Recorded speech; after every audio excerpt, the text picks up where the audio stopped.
¿Qué tal? ¿Cómo están ustedes? Muy buenas noches a este jueves, a nuestro Estado Nacional Prime.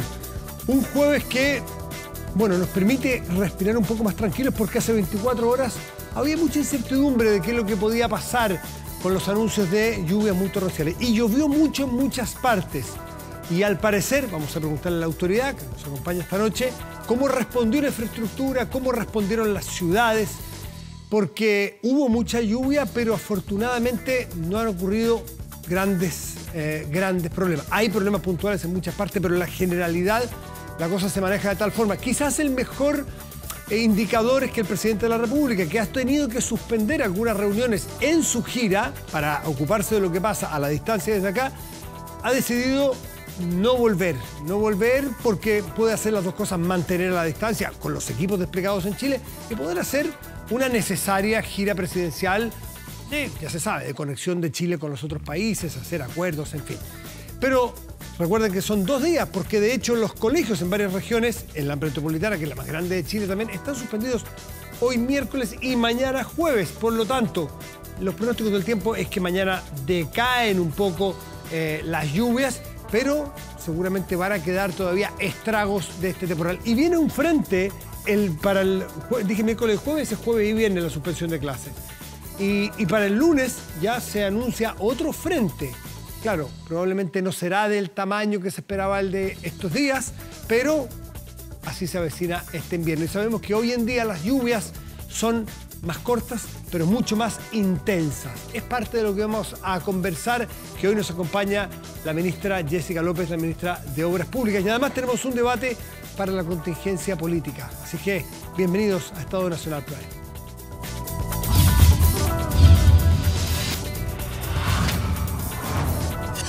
Estado Nacional.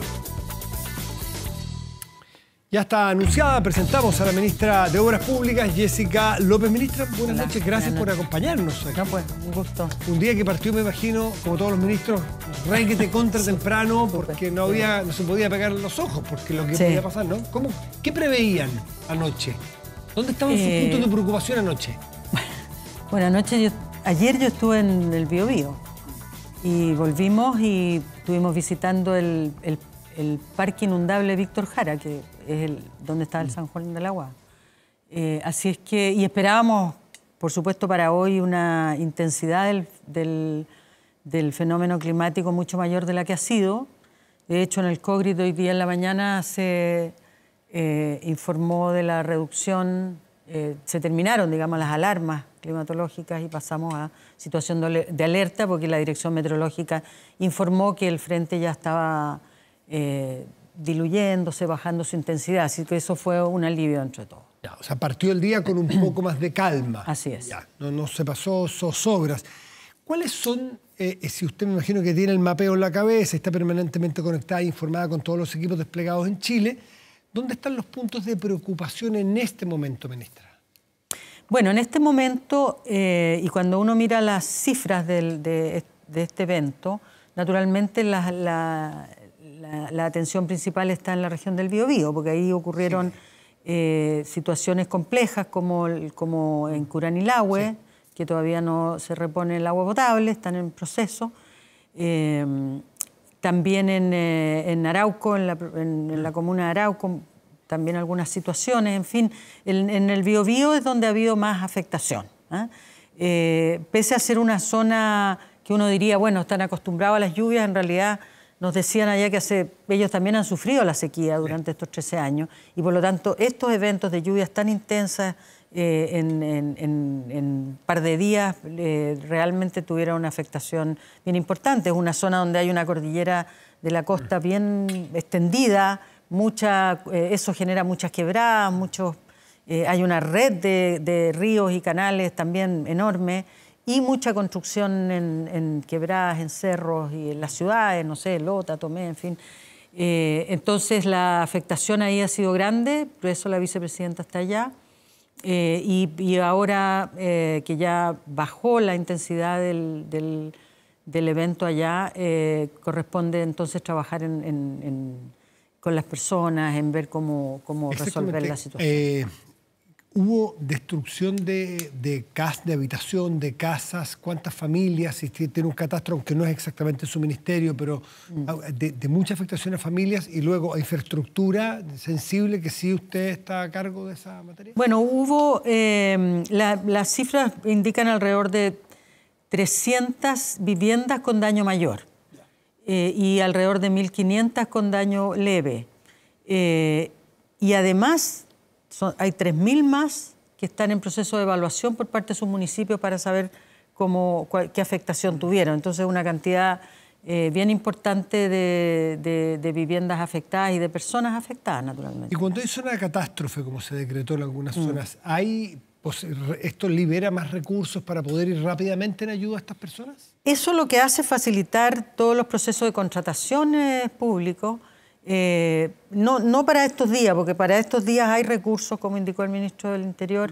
Senapred dispone de una cantidad de recursos que va recogiendo las demandas de los municipios y procesándolas, digamos, que se requiere agua, que se requiere cosas para los albergues, que se requiere, no sé, carbón o petróleo para distribuir, en fin, todas esas cosas se van haciendo durante la emergencia. Y recursos hay para eso. Y ahora viene entonces, cuando termina el frente, ya empieza entonces este proceso como para iniciar la reconstrucción o la reparación o la rehabilitación. Eso en cuanto a casas. Eso en cuanto a infraestructura caminera, portuaria o puentes, ¿tiene registro de daños en esa zona? No en esa zona en específico. Tengo el registro de que la infraestructura que atiende el Ministerio de Obras Públicas, que es la infraestructura vial, caminos, puentes, todo lo que tiene que ver con desbordes de ríos y cauces, todo lo que tiene que ver también con sistemas de agua potable rural, están también en el ámbito del Ministerio, lo que tiene que ver con bordes costeros, lo que tiene que ver con... Ya, se me olvidó... ¿Hubo grandes daños ahí, ministra? Mira, tenemos un registro de alrededor de 300 eventos. Se contabilizan todos los eventos y como los equipos están desplegados en las distintas localidades, el Ministerio tiene trabajadores que están con sus maquinarias distribuidas en todo el territorio. Entonces hay un conjunto de cosas que se van resolviendo rápidamente. Que cayó una roca y interrumpió un camino, se puede resolver. En cambio hay otras remociones grandes de masa que generan más daño y a veces eso no hay cómo resolverlo y hay que esperar a la etapa siguiente, que es la etapa más de la reconstrucción. Tenemos entonces dos tipos de formas de enfrentarlo. Hay cosas que se resuelven rápido y otras que van a requerir más recursos, más proyectos, más tiempo. Ahí también nos venimos un poco más al norte, o bastante más al norte, a la zona del inicio de la Ruta 68. Sí. Que está cortada a la altura, en Pudahuel, en la comuna de Pudahuel. ¿Cuándo se puede reponer esa carretera? Entiendo que es hacia los dos lados, o sea, no hay no hay Ruta 68 habilitada en este momento. Sí, estuvimos ahí en la tarde, al terminar la tarde. La empresa ya comprometió la rehabilitación de la ruta para mañana entre 9 y 10 de la mañana. Han estado todo el día trabajando.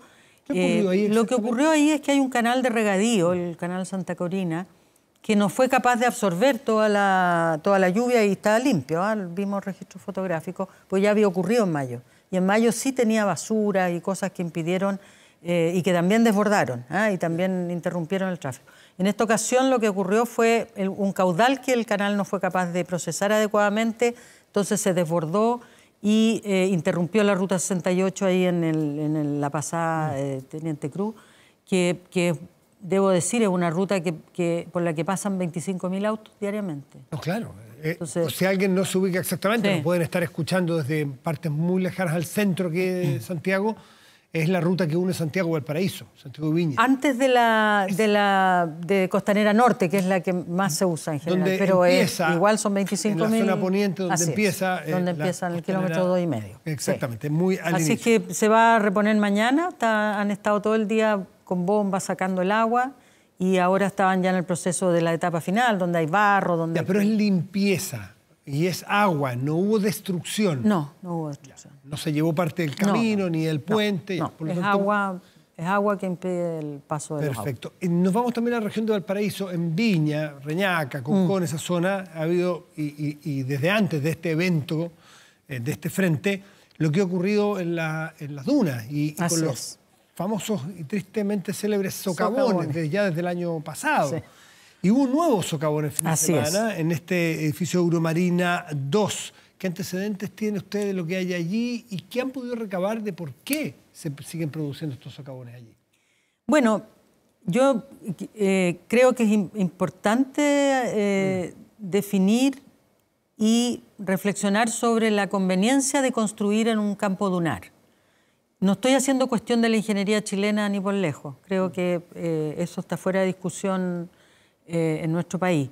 Pero el campo dunar en sí es un territorio mucho más inestable, más... Lo vivimos con el socavón que nosotros estamos todavía reparando, porque lo que pasó ahí es que ese colector no fue capaz de resistir la cantidad de agua y la velocidad, porque además está muy en pendiente. Entonces la velocidad del agua que traía y la cantidad de agua que traía, y finalmente lo desestructuró y tuvimos que construirlo de nuevo con nuevas consideraciones, consideraciones de patrones de lluvia distintos. ¿Tuvo que ver el que no estaba adaptado a la realidad de lluvias o tiene que ver con la mantención de estos colectores de aguas lluvias que entiendo, sí, hay una diferencia entre alcantarillado, entre colectores de aguas lluvia, dependen unos del Servio, otros del Ministerio de Obras Públicas. ¿Estaban bien mantenidos? Para hacer bien la distinción, el sistema de alcantarillado es un sistema que recoge las aguas servidas de las viviendas, ¿ya? Eso se procesa y se administra junto con el abastecimiento de agua potable. Eso es lo que hacen las sanitarias. Una cosa distinta es la recolección de las aguas lluvias de las ciudades. Son las rejillas que uno ve en las calles, claro. la primera recolección. Claro, esa es la primera, que va a unos colectores más grandes, ¿no? Claro, que son los colectores de aguas lluvias que están, que ojalá los tuviéramos en todas las ciudades, todavía no los tenemos en todas las ciudades. Entonces lo que se produce es que se diseñan estos colectores y posteriormente siguen los desarrollos inmobiliarios, que por supuesto tienen que pedir autorizaciones para conectarse a estos colectores. Hay colectores primarios, que son los más grandes, que van por las avenidas principales, que son del ámbito y responsabilidad del Ministerio de Obras Públicas. Y hay una red de colectores secundarios, que son los que van, en definitiva, más asociados a los desarrollos inmobiliarios. Van conectando a las viviendas. Claro, que esos son del ámbito del Ministerio de la Vivienda. Y eso es Servio, entiendo, ¿no? Claro, sí. Servio. ¿Y qué pasa con lo que usted le han dicho los técnicos respecto del Estado? Porque yo he escuchado de expertos que dicen que aquí hay un problema de diseño a lo mejor, pero también de mantención. Bueno, puede haber un problema de mantención, tenemos que verlo, tenemos que hacer la investigación para revisar. O sea, el Ministerio de la Vivienda tiene que hacer la investigación, entiendo que ya están en eso. En varios sentidos. Primero, cómo se diseñó, para qué carga se diseñó, qué autorizaciones hay de conexión, porque también se mencionó que habían conexiones no autorizadas, qué otros eventos ocurrieron. Se habló también de que podía haber filtraciones de piscina, o también se habló de que podían estar el colector sin la mantención adecuada. Habrá que hacer una investigación para definir cuáles de esas cosas ocurrieron.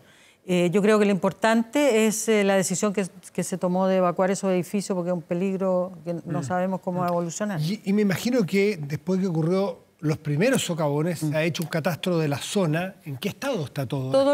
Todos los sistemas de recolección de agua tienen sus planos debidamente autorizados, vale decir, hacer un catastro pareciera como que fuéramos a ver qué hay.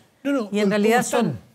No, pero si esos tienen programas de mantención y de revisión permanente. ¿Y por qué se produjo el del último fin de semana, ministra? No, es que por eso le digo, podemos especular sobre diversas cosas, pero yo creo que es mejor esperar las investigaciones para saber qué fue lo que lo ocasionó. Si un tema de mantención, un tema de recarga no autorizada, no sabemos. ¿Y qué plan de contingencia? Porque vienen lluvias, viene otro sistema luego, le puede dar de garantía a ustedes como gobierno y como Ministerio de Obras Públicas y también el Servio de Vivienda a los otros vecinos que viven en la zona. Porque hay muchos, uno mira desde el borde costero y hay muchos edificios. Es decir, una gran cantidad. El potencial, si es que se produjera el problema de socavones, si no tenemos bien diseñado y bien mantenido, puede ser muy amplio. Y puede ser muy riesgoso. Ahí lo que nos pidió el Senapred es que el Ministerio de Obras Públicas liderara una mesa de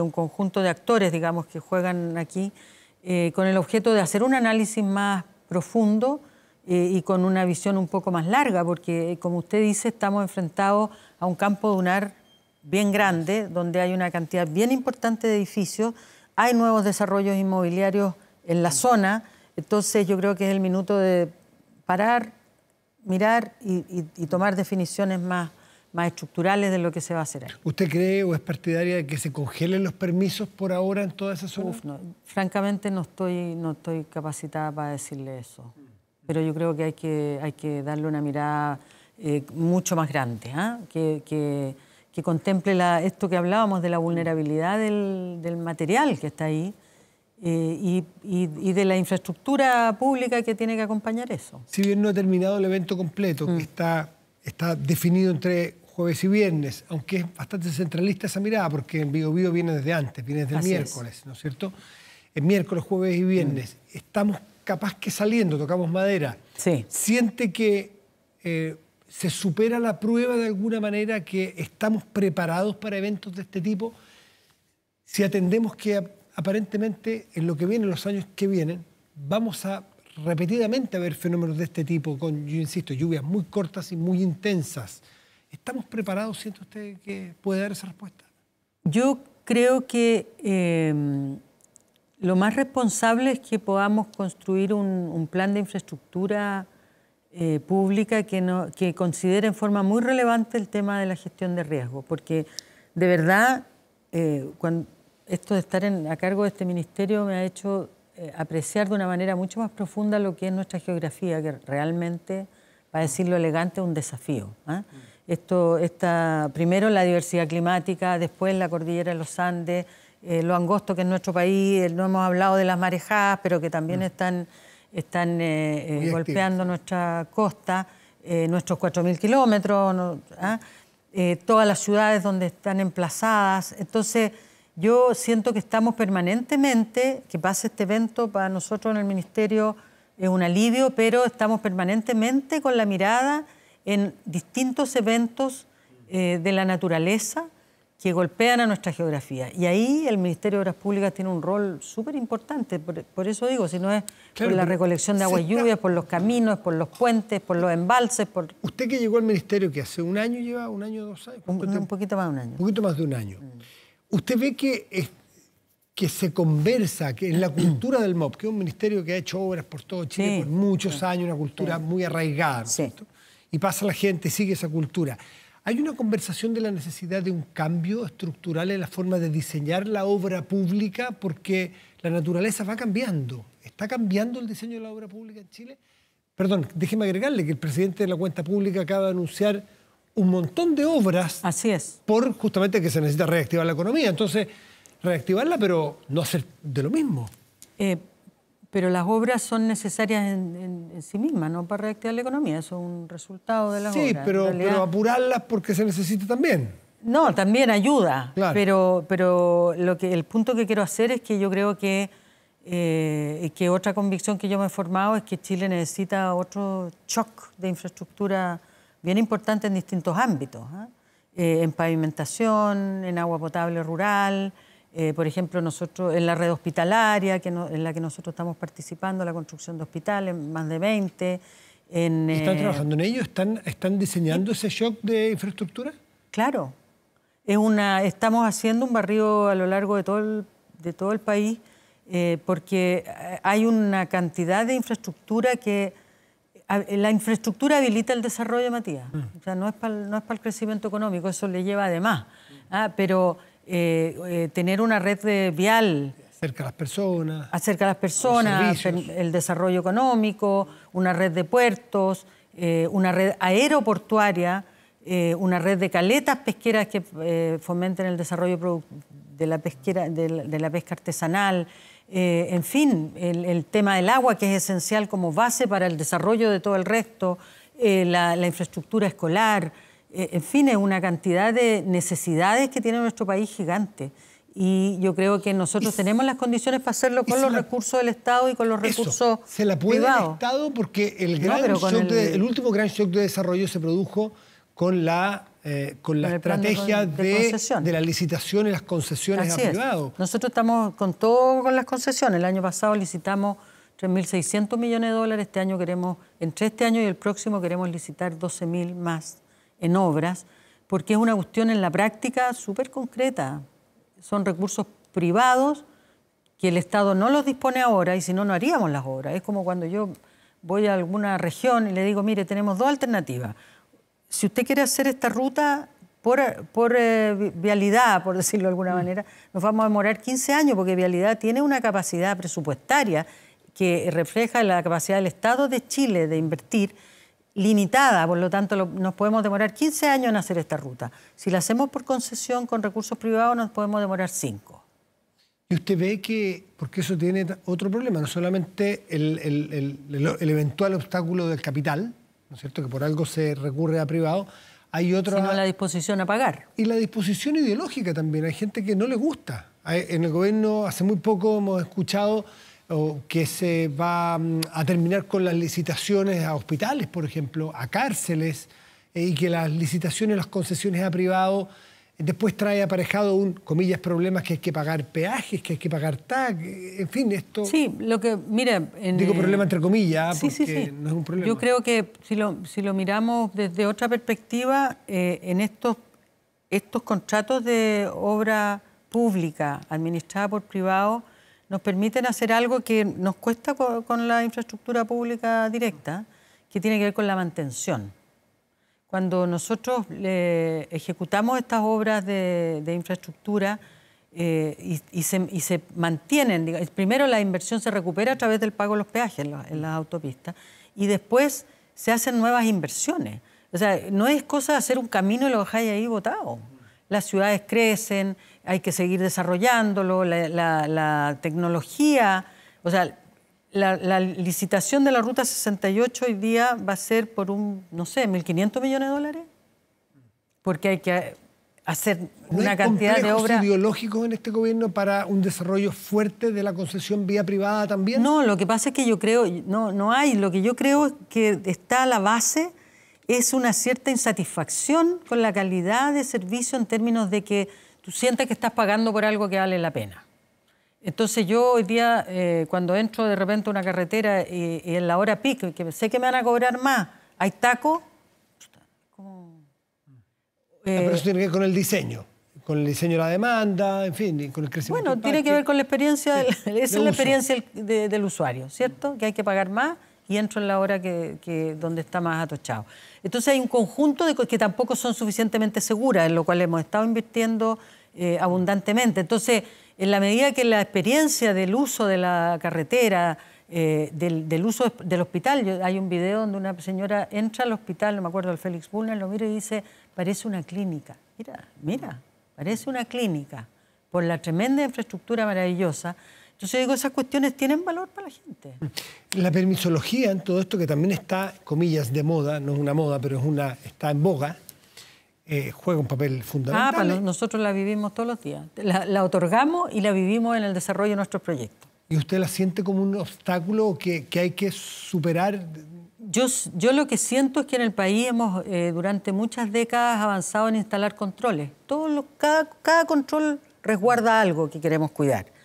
Y por primera vez en 20 años hay un proyecto de ley, hay una propuesta para darle una mirada de fondo al sistema de permisos. Porque en qué hemos estado hasta ahora, para ser bien franco, en ver qué proyectos hay que destrabar, cómo le ponemos la carpeta arriba, cómo llamamos por teléfono para que se apure el permiso, pero no podemos seguir eternamente así. Entonces, lo más apropiado es el proyecto de ley, creo yo, que podrá ser modificado, qué sé yo, pero lo esencial es una propuesta que nos hace mirar el sistema de permisos para darle una racionalidad, que tenga que ver con el tamaño de los proyectos, el riesgo de los proyectos, su impacto. No son todos los permisos iguales. Entonces, yo confío mucho en que ese proyecto nos pueda hacer cambiar en forma bien radical la agilidad de ejecución. Ministra, ¿siente que han sido justas, injustas o cómo las catalogaría usted las críticas al presidente de la República que está en gira en un evento como el que estamos viviendo? Súper injusta y mezquina, además, nada que ver. Además, la vicepresidenta está en plenas funciones, todo el gabinete, estamos los ministros desplegados en el territorio. Yo sé que el presidente, si estuviera acá probablemente estaría desplegado en regiones y él tiene una sensibilidad y una contención especial con la gente lo quiere harto, eso es lo que a mí me ha tocado, me mandan saludos a cada rato para él, pero aquí estamos hablando de una gira de Estado en países donde vamos a recoger y aprender y a suscribir convenios que son importantes para la mirada a largo plazo de Chile, entonces nada que ver esos reclamos. La política se pone pequeña, como dijo un exdiputado RN hoy día. Déjense de pequeñeces. Pequeña. Un opositor. Sí, yo sé. No, yo creo que hay que levantar un poco la mirada. ¿Y usted que no viene de la política es muy pequeña a veces y entorpece la posibilidad de las políticas públicas? Sí, a veces sí. Sí, a veces ocurre eso. Y yo creo que tenemos que buscar un cambio en la forma en que discutimos el futuro del país. Tenemos que tener un consenso del país que queremos. Probablemente el camino no es el mismo que queremos hacer, pero si hablamos de las cosas esenciales para la gente, para los habitantes de Chile, yo creo que vamos a concordar en 20 cosas que entregan calidad de vida, que entregan desarrollo y que tenemos que acometerlas nomás.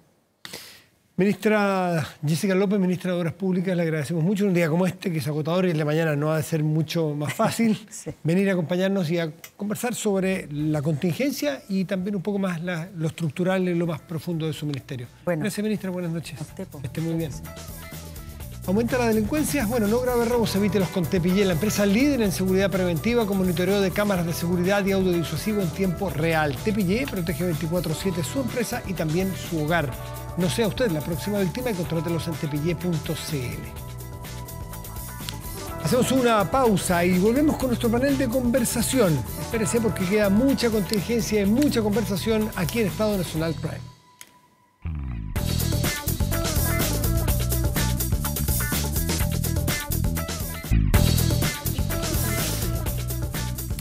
Si no puedes tener el control total desde cualquier parte y en línea, Kame ERP es para ti. Facturación electrónica, integración con bancos, flujos de caja, remuneraciones, todo en un solo lugar y mucho más, desde 12 UFs al año. Toda la info en kame.cl o en comercial@kame.cl. Ya está con nosotros nuestros panelistas. Nos acompaña Luis Silva, abogado y ex consejero constitucional. Militante del Partido Republicano, ¿no? Sí, vicepresidente también. Ah, uno de los 4. Ya, muy bien. Sí. Gracias, Luis, por estar aquí. No, gracias a ti, Matías. Y Paula Walker, que es directora de Origen Consultora. Muchísimas gracias, Paula, por estar aquí. Hola, buenas noches, Matías. Luis, la contingencia manda, este temporal, evento climatológico, llámenlo como sea. ¿Cómo estamos saliendo parados? Porque estamos todavía, no sé si en la mitad, porque si uno mira santiaguinamente es jueves y viernes, pero esto partió antes, en Biobío y en el sur nos podrán decir, oye, déjense de mirarse el ombligo los santiaguinos. ¿Cómo lo estamos pasando? ¿Cómo se ha manejado, Paula? A ver, lo primero yo creo que tenemos que pensar que este es un evento climático de los nuevos tiempos, es decir, es parte de lo que se conoce como cambio climático, ¿no? Es un momento donde llueve en 2 días lo que llovía en los últimos 3 años y por lo tanto estamos enfrentando una situación de la naturaleza que es como muy, muy compleja. De hecho, hoy día Miami tenía también unas inundaciones gigantescas. Dicho eso, a mí me parece que el gobierno ha tenido un despliegue súper interesante y desde el primer minuto. Estamos veíamos recién a la ministra de Obras Públicas, que ha estado en el sur, que ha estado en Santiago.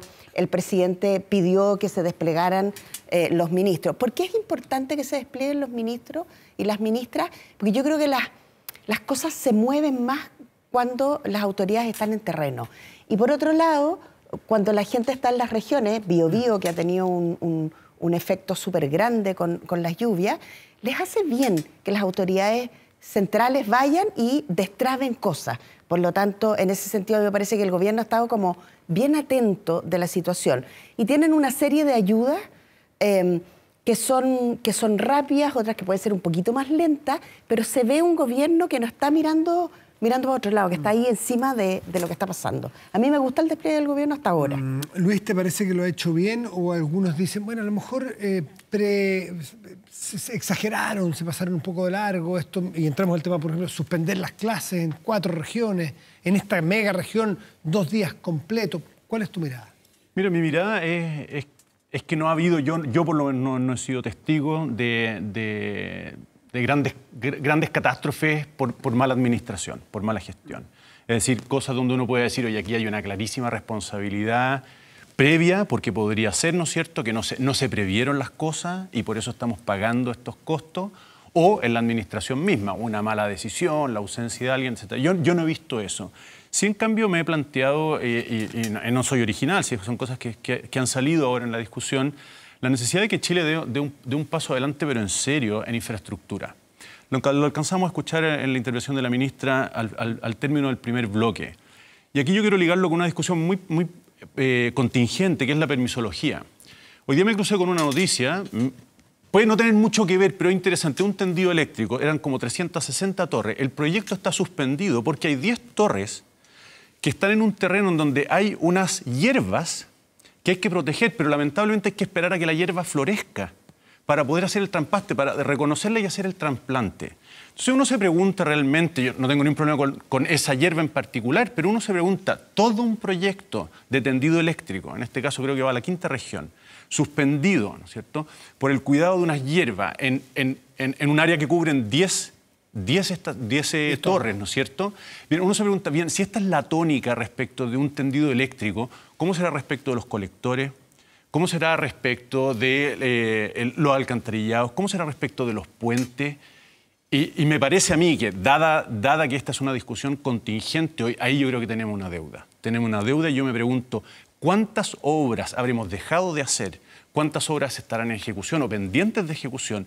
Pura y simplemente porque no hemos sido capaces de tramitarlas, ¿no? Entonces ahí creo que hay un cuestionamiento que obviamente trasciende este gobierno, pero creo que como país este tipo de situaciones tienen que obligarnos a dar un paso adelante.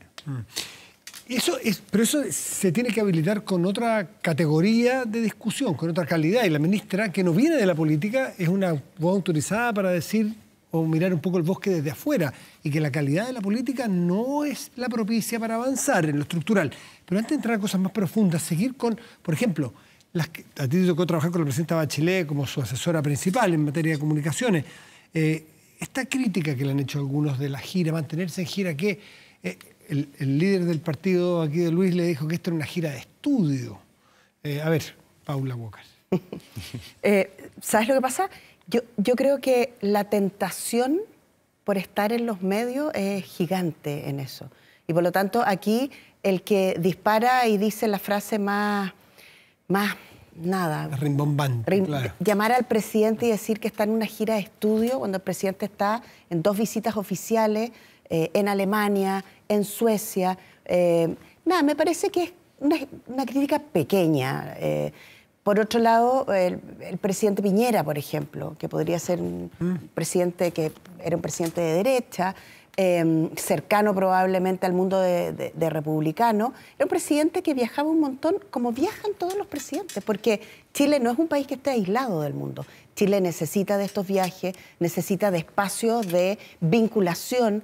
Entonces, nada, yo creo que son situaciones como tentaciones pequeñas. Hay un exdiputado también de Renovación Nacional. Nicolás Monkever dijo hoy día que era una pequeñez hacer esta crítica. Claro que es una pequeñez, porque el mismo candidato de los republicanos, el señor Kast, viaja cada vez que puede. Lo que pasa es que se junta con su mundo, que generalmente es la ultraderecha, donde se reúne y tratan de hacer alianzas para el día que él pudiera llegar al poder, juntarse con sus socios. Obvio. Entonces, a mí, yo creo una tentación de Twitter y una tentación de los dedos rápidos cuando la gente... ¿El presidente debiera volver, Luis? Solo para poner todas las cartas sobre la mesa, hay que recordar que quien lleva esta noticia a los medios es el presidente. Quien interpela a José Antonio Kast en Alemania es el presidente. A raíz de las elecciones del fin de semana. Exactamente. Quien se pregunta, ¿no es cierto? Y diciendo, me lo he preguntado muchas veces, ¿qué sería de Chile si hubiese gobernado la ultraderecha? ¿Qué sería de Chile si estuviera Kast? Es el presidente. Y Kast responde a la interpelación del presidente, por lo tanto... ¿Te gustó la respuesta? La de José Antonio Kast. Vamos a dar por bueno. El presidente de la República fue quien, es como la pelea de los niños, partió. Ok, lo vamos a dar por bueno. ¿Te gustó la respuesta de Kast? El tono de José Antonio Kast. ¿Te gustó a ti? ¿Te parece el que construye, el que le diga esto es una gira de estudio? Me parece que está siendo fiel a su estilo, Y me parece que si tú lo vas a sacar, ¿no es cierto?, de su silencio, bien, tienes que hacerte cargo de cómo son sus tweets. O sea, ¿para qué me invitan si saben cómo me pongo? Más o menos así, ¿no? Más o menos así. Y respecto de la gira y la posible vuelta al presidente, mira, yo ahí honestamente no tengo una opinión tajante. Lo único que sí no puedo dejar de experimentar es un cierto desacople entre lo que está pasando con el presidente, que es la cabeza de Estado, es la cabeza del Estado, ¿no? De alguna manera Chile también está allá. Es el desacople entre lo que está pasando allá y lo que está pasando acá. Y para serte franco, no deja de incomodarme el hecho de que ahora el presidente esté en Europa, en la pieza de un hotel, monitoreando lo que pasa en Chile. Es curioso, ¿no? Me parece que habla muy bien del presidente en el sentido de que se preocupa por lo que está pasando, pero uno se dice, bueno, si va a seguir las noticias desde allá y monitorear desde allá, quizás tenga que estar acá, si no, involúcrese en la gira siempre. Pero ese desacople, insisto... Entiendo, puede haber cosas más prescindibles que otras. Una reunión, sí, pero a lo mejor con un primer ministro. Por supuesto, yo no conozco la agenda. No conozco la agenda y si el presidente decide perseverar en la gira, buenas razones tendrá. Pero hay que hacerse cargo de que para los que están viviendo la situación dramática, porque obviamente que lo veíamos en el primer bloque, ¿no es cierto? 6.000 personas damnificadas, cientos de familias, etcétera. Una emergencia como inusual, ¿cierto? No deja de ser razonable que muchas personas se pregunten si el presidente no debiera estar aquí también. Insisto, yo no tengo una opinión tajante, es simplemente que ese elemento no se puede despejar de la mesa como si fuera irrelevante, ¿no? Ahora, lo importante es que el gobierno sigue funcionando. Y lo que uno ha visto es una vicepresidenta que está desplegándose completamente gobernando a la vicepresidenta, un ministro del Interior que ha estado desde el primer momento en todas las regiones. Entonces, en ese sentido, la gracia de los gobiernos bien coordinados es que pueden mascar chicle y caminar a la vez. Y en ese sentido, el presidente sigue en su gira, tiene visitas oficiales. Las visitas oficiales significa que los presidentes de los países despejan su agenda, te esperan, se reúnen con el Parlamento, con la Corte Suprema, tienen reuniones con los empresarios. Alemania tiene una inversión en Chile de $1.000 millones. Y eso es algo que para nosotros es muy importante, porque ahí vienen inversiones además en litio, en hidrógeno verde, en innovación, en astronomía. Entonces, no es llegar y cerrar la puerta y volverte. No estamos de acuerdo. ¿No? O sea, no estamos de acuerdo. No, y a mí me parece, la gira del presidente, la gira de los presidentes, sea quien fuera el presidente, a mí me gusta. Me gusta esa presencia del Estado fuera, me gusta la presencia de Chile, la bandera de Chile ahí junto a la bandera de Alemania, en Alemania. Eso me gusta y lo celebro. Si es simplemente que hay un elemento fortuito en cada salida del presidente que puede amargarle la fiesta. Y la pregunta es, ¿esto que está pasando hoy día en Chile es uno de esos...? Ok, te haces la pregunta que es legítima, pero ¿la parte del presidente allá es una gira de estudio? Insisto, esa es la respuesta de José Antonio Kast y creo que es fiel a su estilo.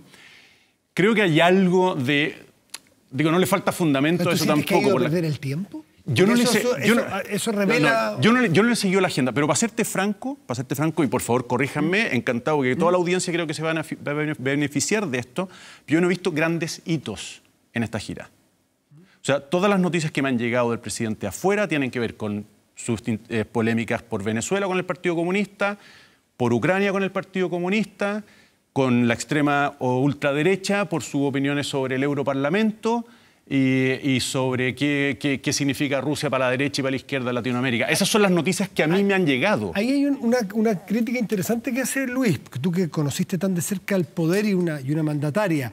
No hay porque han dicho algunos que es un error que el presidente ha hecho de su agenda fuera algo muy doméstico, que nos ha transmitido polémicas domésticas y no, efectivamente, los beneficios de esta gira. ¿Ahí hay algo que criticar o algo que analizar, Paula?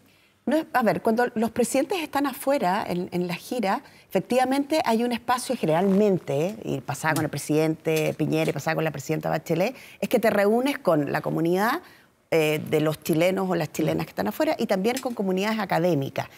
Y pasa que te preguntan mucho cómo está Chile o la mirada de Chile desde fuera. Entonces muchas preguntas te llevan a una respuesta y la prensa que acompaña a los presidentes agarran la respuesta que se parece a la contingencia de Chile y nos traen efectivamente eso. Es una tentación porque resulta más atractivo al presidente hablando de la contingencia chilena desde allá que la firma del tratado o del convenio con, qué sé yo, el Instituto de Pero Astronomía. eso es un desafío para los equipos de comunicación, no es fácil. de hacernos llegar a acá tan lejos, ¿a qué fue a hacer? Porque no fue a discutir con el Partido Comunista o el Partido Republicano. Claro, y de hecho fue un comentario que hace el presidente... Ante una pregunta, creo, ¿no? Sí, ante una pregunta. De hecho, el audio es un audio, si ustedes lo ven, como bien imperfecto en ese sentido, y él dice y opina sobre el presidente de Rusia, y dice, bueno, Rusia ya no es la Rusia que todos creían de antes. Claro, el referente de la izquierda. El referente de la izquierda. De hecho, Putin es un señor que efectivamente muy cercano al Partido Comunista no es.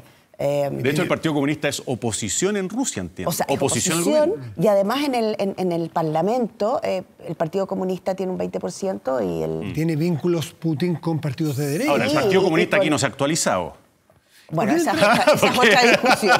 Pero no se ha actualizado. Entramos un segundo esa discusión. El gallito que le hizo, y además que con una reacción muy rápida al Partido Comunista, cuando el presidente Boric hace esta crítica en una entrevista en Deutsche Welle, en Alemania, a la calidad institucional venezolana. Sí. Inmediatamente el Partido Comunista, casi toda su bancada, no estaban todos, salen a decir que le parecería de una temeridad que el presidente se ponga a comentar la calidad institucional de otros países. Esa relación del Partido Comunista con el gobierno no termina de cuajar en algunos eventos.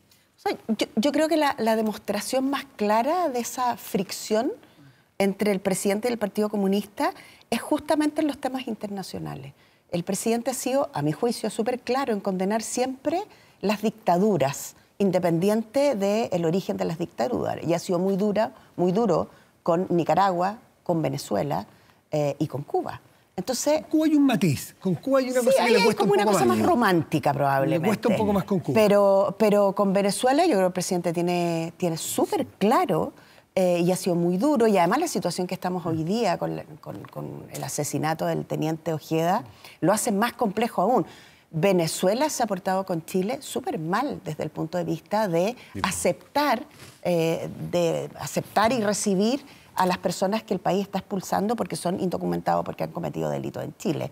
¿Cómo se mantiene una coalición con este permiso para decir, ya en este tema puedes operar casi como si fueses mi oposición?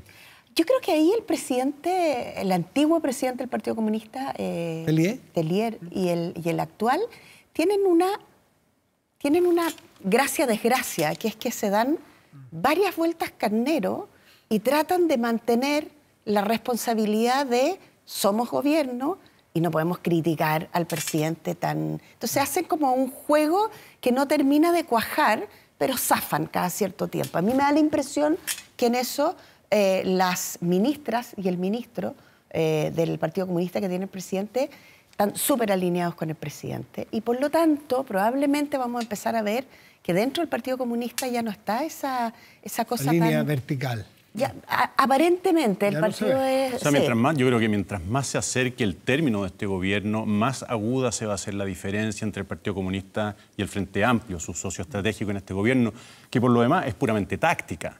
Es decir... Como tantas otras. Como tantas otras, efectivamente, pero es que alguien pudo haber llegado a pensar que había una simbiosis mayor entre el Frente Amplio y el Partido Comunista previo al gobierno y haciendo gobierno. Y de hecho no hay razones para pensarlo viendo el desempeño de la bancada parlamentaria, tanto senadores, bueno, creo que tiene el senador, tienen dos. Y Laura Pascual y Senador Núñez. Y la bancada de diputados. O sea, la soltura con que se independizan de las posturas señaladas por el gobierno en las negociaciones con el Congreso es alucinante. Es alucinante. Y a eso súmale este tipo de declaraciones donde salen a enmendarle la plana respecto de lo que dice sobre Rusia y Ucrania, respecto de lo que dice sobre el caso venezolano, que es bastante grotesco a la larga. O sea, en eso estamos completamente de acuerdo. Eso es gobernar en coaliciones más amplias. Tienes que estar dispuesto a que se produzcan... Bueno, yo no diría que en este caso el Frente Amplio y el Partido Comunista representan una coalición demasiado amplia. Me parece que están bastante arrinconados en la izquierda del espectro político hoy día en Chile. Y me parece que hoy día el discurso del presidente Boric respecto de estos países está mucho más cerca del centro, ¿no? Y mucho más lejos de lo que era el Boric diputado. Estas no son declaraciones que habríamos esperado de Boric siendo diputado, son declaraciones de un jefe de Estado que ha entendido el lugar de Chile en las relaciones internacionales y que se está cansando, espero que sea así, se está cansando del ninguneo, porque eso es lo que ha sido, el ninguneo de Venezuela, a través del canciller, a través del fiscal y unas notas que son para la risa. O sea, yo me imagino al gabinete allá escribiendo las notas, riéndose, ¿no? Riéndose esperando las reacciones de Chile. Me parece patético. En el caso Venezuela no es el único que ha tensionado o que ha puesto el foco en las diferencias del Partido Comunista y el gobierno. También el caso Jadwe, que es doméstico, ya no son relaciones internacionales, donde la ministra, que es militante comunista, la ministra vocera, dice que se respeta el Estado de Derecho, se respetan la autonomía de los distintos poderes del Estado y los tribunales de justicia, frente a un Partido Comunista que anuncia una campe, una vigilia cuando va a haber formalización, o hay algunos que dicen que hay lawfare en cuanto al juicio que se está siguiendo, la investigación al alcalde Jadwe. Yo creo que el presidente, como buen abogado, tiene algo que a mí me parece muy valioso, y es el tema del respeto a las instituciones. Probablemente otra cosa es con guitarra, cuando el presidente llega al poder y entiende algo que él dice mucho y que yo creo que todos los presidentes, cuando terminan sentándose en el sillón presidencial, hacen, que es comprender que gobiernan un país que es mucho más grande que su coalición que los llevó al poder. Y el presidente Boric es un presidente muy respetuoso de la institucionalidad. Y en ese sentido, cuando el alcalde Jadwe, de alguna manera, envía señales del tipo, me están persiguiendo penalmente, o fiscales me están persiguiendo y yo soy una persona que no ha cometido ningún delito, bueno, lo que hace el gobierno, y en eso yo creo que ha sido súper correcto, es fortalecer la institucionalidad del país. Es decir, todos somos iguales frente a la ley y por lo tanto usted defiéndase donde tiene que defenderse, que es en los tribunales y frente a la justicia. Yo creo que el presidente y sus ministros han estado bien como correctos en ponerse del lado de las instituciones y no salir a defender a un alcalde. Sí, eso yo creo que también, además de la razón que tú señalas, Paula, creo que responde a dos cosas. Primero, al discurso del Partido Comunista. El discurso del Partido Comunista cerrando filas con Daniel Jadwe en una circunstancia que cualquier otro partido de este país, en circunstancia análoga, ha tomado distancia, cuando no simplemente cerrarle la llave a su militante, es insólita. Es insólita. Y ese discurso del Partido Comunista fuerza al gobierno a salir a aclarar las cosas. Si el Partido Comunista mantuviera silencio, hubiera mantenido silencio, probablemente el discurso, tiendo a pensar, pero no, esto no tiene contrafactual, tiendo a pensar que el gobierno podría haber sido más moderado, podría haberse permitido un cierto silencio. La ministra vocera habría estado mucho menos tensionada, digámoslo así, comunicacionalmente, si el Partido Comunista no tuviera el discurso que tiene. Y segundo, Jadwe. Jadwe ha sido poco leal con el gobierno. Ha sido uno de los más acérrimos opositores desde la izquierda contra el presidente Boric, a través de su Twitter, a través de su programa en YouTube, desmarcándose muchas veces de los mismos lineamientos del Partido Comunista. Por lo tanto, me imagino que mucha lealtad tampoco se le debe a Daniel Jadwe en particular. Distinto es lo que pasa con su ¿Cómo se explican tanto poder de Jadwe como para tensionar al todo el partido con el presidente? Buena pregunta. Yo no sé qué está pasando ahí dentro. Obviamente hay un ethos en el Partido Comunista, ¿no? que es esa disciplina interna, ese cerrar filas con lo suyo hasta el final, que explica muchas cosas buenas políticamente, tácticamente y muchas cosas malas. Y después también está, esto simplemente por favor lo pongo en condicional, pero la eventualidad de que el Partido Comunista se vea enredado en las acusaciones que está enfrentando Jadwe como alcalde. Porque hay razones para suponer que una de las circunstancias, por lo menos que está motivando la querella... El acopio del material... Exactamente, en la sede del partido para su posterior distribución con efectos electorales. Si eso se llega a aprobar, evidentemente que la tienda del Partido Comunista queda manchada, por decirlo elegantemente. Paula, ¿cómo lo ves tú? Sí, yo dejaría la justicia... ¿Cuál es el poder de Jadwe? ¿Cómo te explicas? Yo creo que Jadwe tiene una gracia, ¿no? Y es el presidente lo decía el otro día en una entrevista con bastante claridad, decía que el alcalde Jadwe ha pensado fuera de la caja. Finalmente todo el tema de las farmacias populares, Bien, muchas... o sea, y la alianza con Lavín, por ejemplo, en algún minuto, es cuando tú tienes buenas ideas y eres capaz de, en una comuna como Recoleta, establecer ciertas innovaciones en política pública que probablemente a sus electores de la comuna fueron importantes. La Universidad Abierta de Recoleta, las farmacias populares y otro tanto.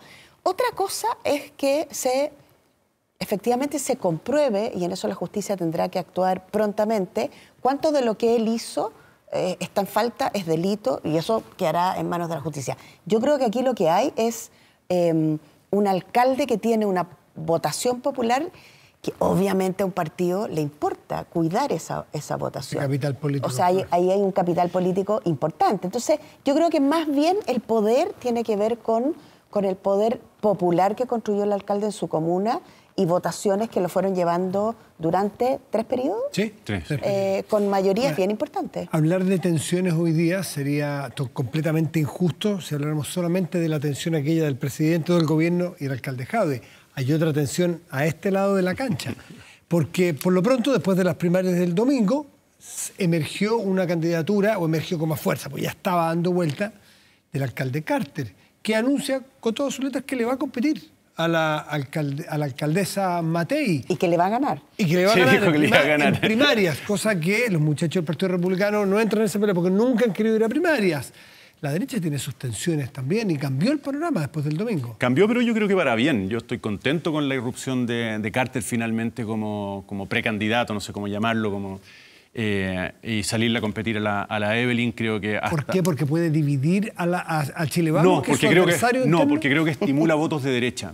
Porque creo que revigoriza, revitaliza las ideas de derecha, con un espectro más amplio. Tú hoy día tienes 3 candidatos competitivos. Si quieres sumarle a Johannes Kaiser, que te lo doy porque está marcando, y más que varios de izquierda, también tú tienes 4 candidatos competitivos. 5. ¿Quién es el quinto?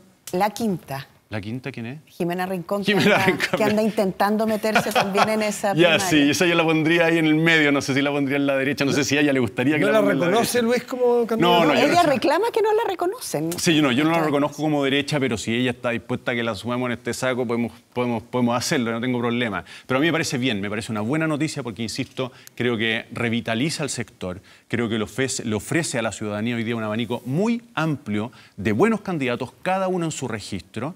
Creo que para Chile Vamos, evidentemente, la irrupción de Rodolfo Carter, que es independiente, corríjanme, pero independiente, ¿no es cierto? Es independiente. Que es independiente. Fue militante UDI. Obviamente supone una complicación. O sea, para el Partido Republicano y la eventual candidatura de José Antonio Kast, Rodolfo Carter no supone hoy día una amenaza. ¿No?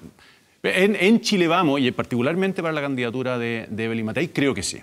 Creo que sí, lo alcanzamos a conversar un poquito antes, pero esto es una modificación del escenario que estaba manejando Evelyn Matei. Antes, Pablo, un segundito, no supone riesgo para José Antonio Kast porque está en otra fiesta, ¿no es cierto? Chile Vamos está allá, ustedes van por fuera, pero sí en lo temático, sí le puede competir mucho a Kast, que tenía un poco el monopolio del tema de seguridad, de ir un poco, correr el cerco con seguridad y proponer cosas más heterodoxas. Pero creo que para Chile es bueno, independiente de qué es lo que ocurra con José Antonio Kast, y me atrevo a decirlo porque él también siempre ha puesto a Chile por delante de su candidatura, por sobre su candidatura. Creo que tener un discurso como el de Rodolfo Carter instalado en el debate público como una eventual carta presidencial es sano para Chile. Es sano porque creo que pone los acentos en las verdaderas prioridades que tiene el país hoy día, y eso me gusta. Paula, ¿complica el panorama Carter a la derecha? Yo estoy de acuerdo estoy de acuerdo en 2 cosas. Creo que es importante que la derecha tenga representaciones, porque creo que la derecha en Chile hoy día tiene matices. No es lo mismo votar por Kast que votar por la Evelyn Matei, o votar por Carter, o votar por... La Jimena Rincón. Si es que o Johannes Kaiser. Claro, Johannes.